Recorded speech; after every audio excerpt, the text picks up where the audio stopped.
Chris, the Liverpool fan, has called that number. Chris, you must be very happy. Yeah, mega happy. I think justice was totally done with the Man City goal being disallowed, because Liverpool should have had a corner at the other end. Yes. I mean, I think it's crazy. Another day, Fabinho doesn't get fouled. Man City score a legitimate goal. They could go 1-0 up. They could win the game, and surely VAR can have a quick word at referees here, saying, "Look, ref, Edison's made a fantastic save." Yeah, but you can't do that. The idea of VAR is not to re-referee the game. That they can only get involved in certain elements, mistaken identity, red cards, penalties, and of course goals scored and offside goals. You can't expect, and it would be ridiculous if they looked at every minute decision.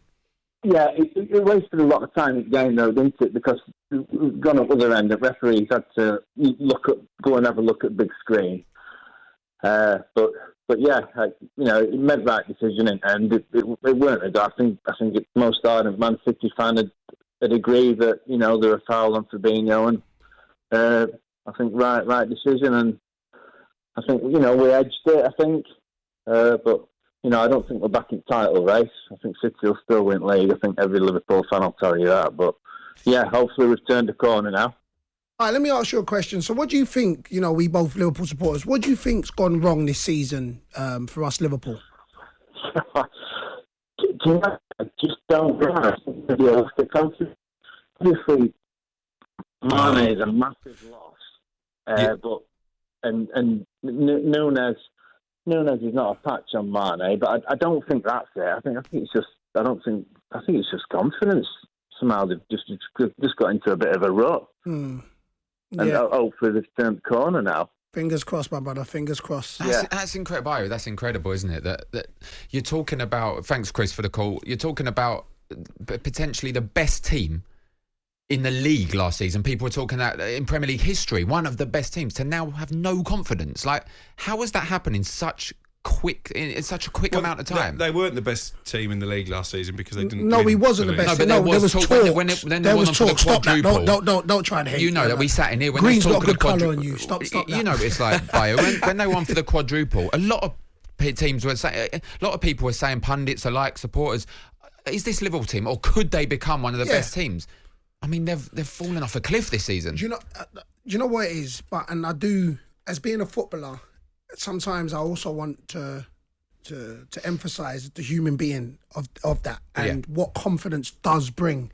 So, listen, I think energy is contagious, and we've been there. When last season Mo Salah finishes the first one, I agree. That's just confidence. That's just when it's second nature to him. He thinks it. He's not overly tight. That's confidence, and that's somebody who is arguably, we discussed in the last couple of years, up there, best players in the world, and that just shows footballers are human. And listen, I think there's a lot of things. I do think fatigue comes into play, and I know people may be talking that, but the way Liverpool's style of play it's maximal. And the short turnaround, they played in every game, but that's confidence, and it's when you're winning, like for City, this will be a blip. You know what I'm saying? Yeah. Not being funny. It's just they're used to winning. Yeah. So this and then when you're used to using or used to goals conceding, you just know it's inevitable when you're like, it's going to happen. And that's the difference between confidence. It don't matter if you're the best team in the world or playing Sunday. It is. We're all human in the end of the day, and energy's contagious. Could this turn Liverpool's season? No, Chris was just saying, you're not in the title race. We know City's going to win it. But if anyone can get 10, 15 games on the bounce, could this Liverpool team do it again? Yeah, I mean, look. Depends when they're playing United, I guess. That turned theirs. Yeah. No, but look, for me, the confidence they will take. And look, they won 7-1 during the week, finished it off, beating Man City. You would like to think. I think the problem with Liverpool is the inconsistency in the sense of drawing too many games. And that's what it was last season as well, the drawing too many games. So, but you would like to think that this is the turning point where they now look in the changing room and be like, look, you know what? Man City were just blowing teams away. So, boys, let's go. But West Ham's no easy game. So it comes thick and fast in the Prem. So hopefully, fingers crossed, it is the turning point. Let's bring in James, the Liverpool fan, all the way from the Netherlands. James, you must have enjoyed that victory over Manchester City. Oh, glorious experience. Really it is. I absolutely love it. No question. And it was a game that I was nervous about it before the game because of central defender Gomez considering his performance against Napoli, but he did very well today. Man of the match, Liverpool he was, yeah. did very well today. Absolutely top of the draw. 100%. I absolutely was. I'm proud of them. But I'm a bit worried because we have West Ham. So we don't need to think very much ahead of ourselves. We're just in the beginning of the way. We still have a long season to go. Of course. And we are 10 points behind Arsenal. Or maybe more than 10 points. More than that, isn't it? Yeah, 14 points. 14 points behind Arsenal.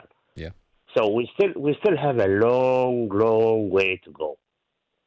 So there is a lot of things. I'm a kind of person that after the win, I cannot enjoy the win as much as I look forward ahead about what's going to happen Tuesday or Wednesday. No, you Come on, can't James, just do enjoy that. it, We mate. got to Just enjoy this. today. We lost to Arsenal last week. Let's enjoy today. Then tomorrow we can think about West Ham. But best believe, when I leave this place, I'm screaming. We won today. We're back. Yeah. No, listen, you got to enjoy your moments because it ain't been a great start to the season. So listen, thanks for the call. We'll enjoy today, my brother. Well, someone who isn't enjoying today as much as James over in Holland, and indeed our own Adebayo Akinfenwa. What was that noise, by the way? Roger, the Manchester City fan. Roger, you were at the game and you weren't happy with the refereeing. No, I mean, it was, as you say, in the top three most shocking performances on both sides. I'm not just saying on the City side, I'm saying on both sides, right? I mean, the decisions that he made and, like, letting things go, that should just be fouls, you know? And you set a tone from the beginning, you know, you guys behave. And then everything, you know, just engulfed into the last 50 minutes. I mean, I know it's fun, you know, to watch for everyone.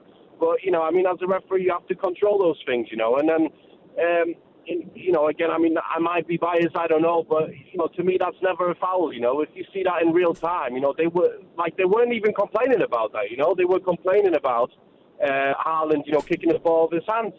And, you know, obviously he didn't, I guess, and that's why, you know, they went back, you know, to that. But it's just, like, you know, to me, the way he refereed the game was absolutely shocking. I mean, again, you know, I'm not saying Liverpool don't deserve it because, you know, Cancelo, I mean, what he did there with Salah, I mean, come on, you know, you've been taught as a 12-year-old, hey, if you're 1-1 and you have a chance, you know, bring him down before he can break free.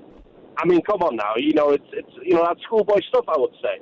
But I mean, to me, it's just the whole refereeing just overshadows anything that happened today. It was absolutely shocking. Rog, is this just a blip for Man City? Do you think you'll be straight back to winning ways against Brighton next league game? I mean, we should hope so. I mean, again, you know, Brighton is a very, very tricky game.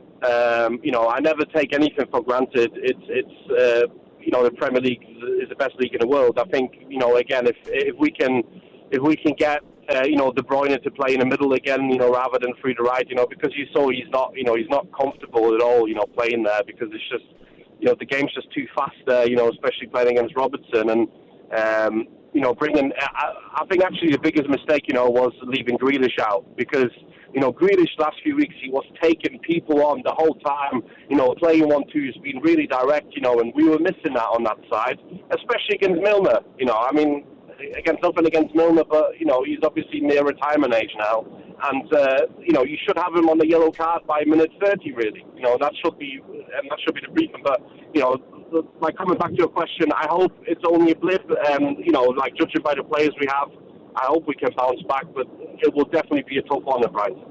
Roger, cheers for the call. The switchboard absolutely lighting up. More of your calls to come very shortly. 03717 223344. A couple of statistics to come out of the game. Virgil van Dijk has still never lost a Premier League match at Anfield, having joined Liverpool way back in 2018. And since Bournemouth lost 9-0 at Anfield, the only unbeaten team in the Premier League are Super Cherries.